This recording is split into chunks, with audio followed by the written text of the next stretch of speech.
तो चलिए सबसे पहले बड़ी खबर आपको बता दें, जहां पर ढाका में आज हिंदुओं का प्रदर्शन होने वाला है। ये प्रदर्शन लगातार पिछले कई दिनों से वहां पर जारी है, लेकिन आज एक बड़ा प्रदर्शन ढाका में हिंदुओं का, यही नहीं पूरे विश्व भर में इस मुद्दे की चर्चा है।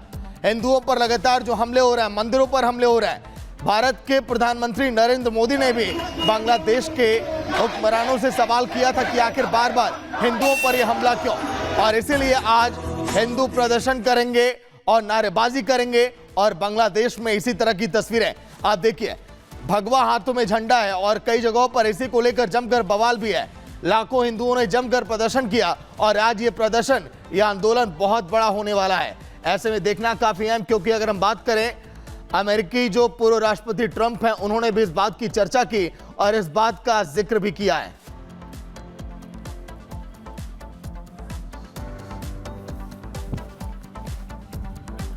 देखिए, बांग्लादेश के पीएम यूनुस के खिलाफ ये प्रदर्शन ये किया जाएगा। हिंदुओं का ढाका में हल्ला बोल। वहीं अब बात करें चार धाम यात्रा की, तो आज आखिरी दिन है, कपाट यहां पर बंद होंगे। लगभग 16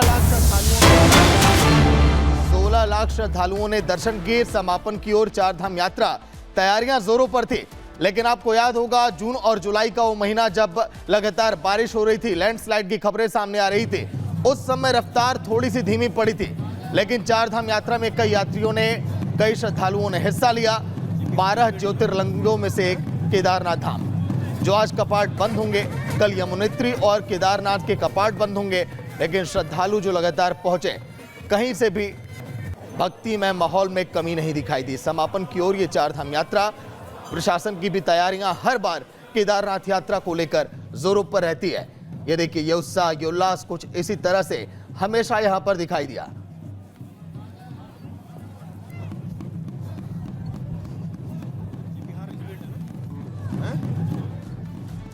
वहीं सहारनपुर में 2 बच्चों की निर्मम हत्या कर दी गई है।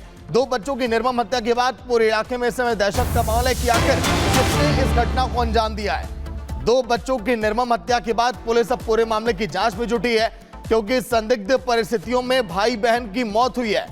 2 बच्चों की निर्मम हत्या के बाद पूरे इलाके में तनावपूर्ण माहौल है। तस्वीरें आप देखिए, किस तरह से वहां पर पुलिस की गाड़ियां पहुंची, आसपास के लोग इकट्ठा हो गए और अब जांच की मांग अब की जा रही है कि आखिर कौन से हत्यारे, कौन से आरोपी और इस घटना को अंजाम देने का मकसद क्या। कहीं कोई आपसे दुश्मनी, आपसे रंजिश, या फिर वजह कुछ और। देखिए, आसपास के इलाकों की पूरी भीड़ वहां पर इकट्ठा हो गई। वहीं रायबरेली की बात करें, यहां पर पुलिसकर्मी के साथ मारपीट का मामला सामने आया है। जुआ खेल रहे लोगों ने यहां पर मारपीट की। पुलिसकर्मियों पर रुपए लेने का आरोप है। रायबरेली की तस्वीरें, पुलिसकर्मी के साथ देखिए मारपीट की यह घटना हुई, जहां पर जुआ खेल रहे लोगों को जब पुलिस मना करने के लिए पहुंची, तो देखिए पुलिसकर्मी से ही मारपीट ये लोग करने लगे। लेकिन इसके बाद इन पर अब क्या एक्शन लिया जाएगा, शायद इनको अंदाजा नहीं है। पुलिस से किस तरह से यहाँ पर अभद्रता की जा रही है, गलत व्यवहार किया जा रहा है, पुलिसकर्मी के साथ मारपीट की गई। लेकिन ये उत्तर प्रदेश में योगी सरकार की पुलिस है। अगर इस तरह से जुआ खेलने वाले लोग पुलिस पर हमला करेंगे, तो फिर योगी सरकार इन पर सख्त एक्शन भी लेगी और कानून को जो लोग हाथ में ले रहे हैं उनको भी सबक यहां पर सिखाया जाएगा। हेलमेट उतार दो, उतार दो, लग गई है, मारना नहीं है, बड़े भाई, मारना नहीं है, बड़े भाई, आराम से उतार दो, आराम से सस्पेंड हो गया। अभी पैसा लाओ तुम, मोबाइल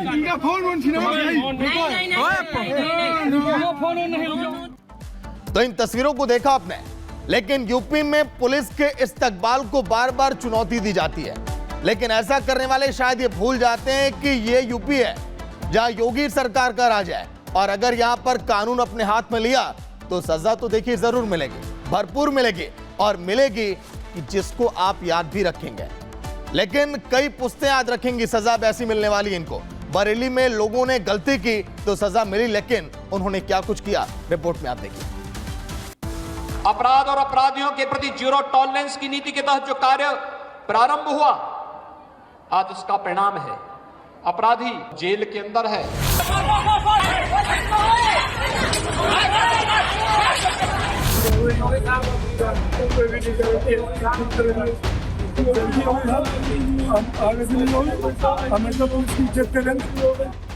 पहले जो खाकी को चोट पहुंचा रहे थे, उसे गिरा गिरा कर मार रहे थे, मार मार चिल्ला रहे थे, उन्हीं को जब पुलिस ने धरा तो हवालात से निकलते ही उनके सुर बदल गए, हाथ जोड़े और गलती हो गई कि रट लगाते दिखे। तस्वीर उत्तर प्रदेश के बरेली की है, जहां के अपराध करने वाले शायद ये भूल गए थे कि वो उत्तम प्रदेश में रहते हैं, जहां अपराध और अपराधियों का पक्का हिसाब होता है।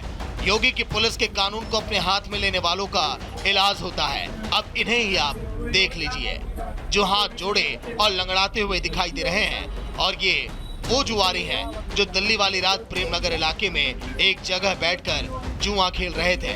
चीता मोबाइल पुलिस की टीम गश्त कर रही थी। जुआरियों को देखा तो टोक दिया, जिसके बाद उन सभी ने पुलिस पर हमला बोल दिया।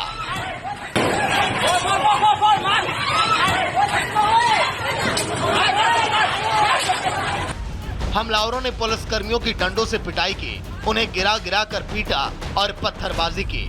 हाथ में पत्थर लिया आरोपी पुलिसकर्मी के सिर पर वार करते दिखाई दिए।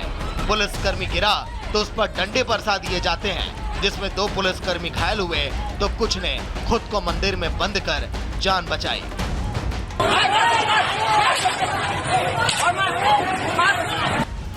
घटना का वीडियो सोशल मीडिया पर वायरल हुआ।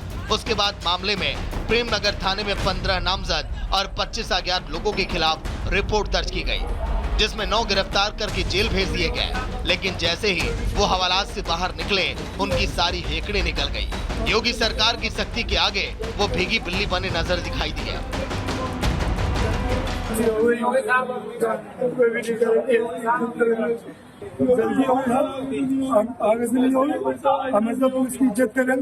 कुछ अराजक तत्वों के द्वारा शराब का सेवन कर जुआ खेला जा रहा था। जब गश्त में रहे पुलिसकर्मियों के द्वारा इनको रोका गया तो ये पुलिस के ऊपर हमलावर हुए और हमारे कुछ पुलिसकर्मियों को गंभीर चोटें आई। इस संबंध में तत्काल एडिशनल एसपी सिटी, सीओ साहब और थानेदार को मौके पे भेजा गया। 15 लोगों पे एफआईआर पंजीकृत की गई है। इन 15 लोगों में से 9 मुख्य लोग इनको गिरफ्तार किया जा चुका है।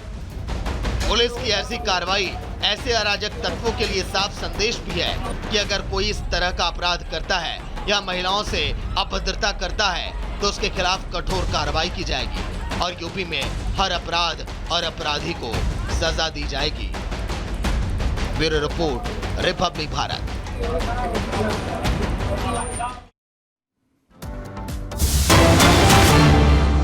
तो चलिए फिलहाल एक बड़ी खबर भीलवाड़ा से, जहां पर माविक की फैक्ट्री का बॉयलर फट गया, जहां पर 2 शख्स की मौत हो गई और आसपास वहां पर भारी भीड़ इकट्ठा हो गई है। बॉयलर फटने से 2 युवकों की मौत। ये 2 युवक फैक्ट्री में थे और अब जांच की जा रही है कि आखिर ये लापरवाही कैसे, क्योंकि बॉयलर की नियमित यहां पर थी कि जांच की आवश्यकता होती है। अगर इस तरह की घटनाएं अगर फैक्ट्री के अंदर हुई हैं तो फिर इस पर जांच की जा रही, क्योंकि जो भी और फैक्ट्री के अंदर मजदूर हैं, कर्मचारी हैं, वो अब ये मांग कर रहे हैं कि आखिर ये घटना हुई कैसे, कहीं आने वाले समय में उनके साथ भी ऐसी घटना ना हो जाए।